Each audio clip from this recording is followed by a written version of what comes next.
Not even 100-foot drop can spring its seeds from their rock-hard shell.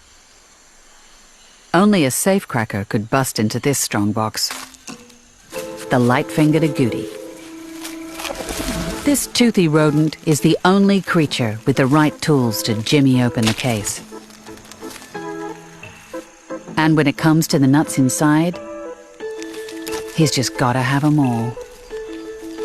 If there's any leftovers, he stashes them in little caches throughout the forest, so he can enjoy them later.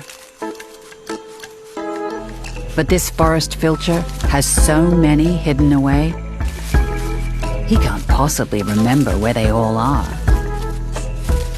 And it's his lost seeds that the Brazil nut has been counting on.